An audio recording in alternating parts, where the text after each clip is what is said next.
మూడు మొత్తం ప్రపంచంలో 33% అడుగులు ఉంటారు. కానీ మన దగ్గర అడుగు 33%, ఓన్లీ 20% మాత్రమే.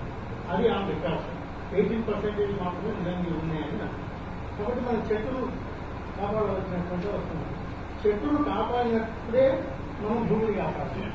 భూమిని కాపాడినప్పుడే మొక్క వస్తుంది. మొక్క వచ్చినప్పుడే వర్షం వస్తుంది. కాబట్టి దీనికి మూడింటి అవినాభావ సంబంధం ఉంటుంది. చెట్టు, భూమి, తర్వాత వర్షం.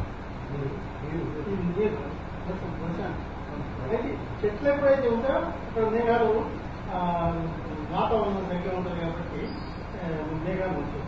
చెట్లు లేకపోతే మేఘాలు తయారైతే తర్వాత వెళ్ళిపోతుంది. కాబట్టి ఓ దగ్గర ఎక్కువ పడతాయి, ఓ దగ్గర తక్కువ పడతాయి. కాబట్టి ఈ అడవులను కాపాడవలసినటువంటి అవసరం మనకు చాలా ఉంది.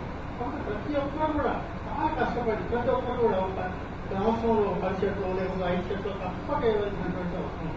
ఇప్పుడు ఈ రోదశిలో కానీ ఈ ప్రపంచంలో కానీ అంటే ఈ విశ్వంలో ఎన్నో కోటాను కోట్ల నక్షత్రాలు ఉన్నాయి, కోటాను కోట్ల గ్రహాలు ఉన్నాయి. కానీ ఏ గ్రహంలో కూడా నీరు లేదు, మానవ మనుగడ కూడా లేదు.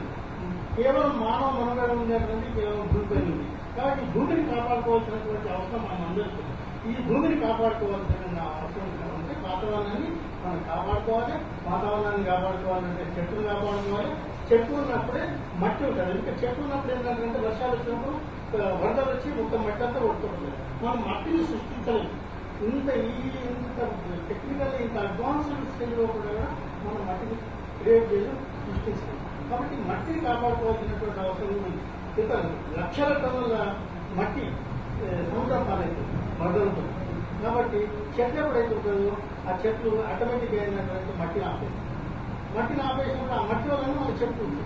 చెట్టు వలన మేఘాలు ఆగుతాయి, వర్షం. కాబట్టి ఈ మూడింటి అవినాభావ సంబంధం. కాబట్టి మన చెట్టు ప్రకృతిని కాపాడుకోవాలని అవకాశం.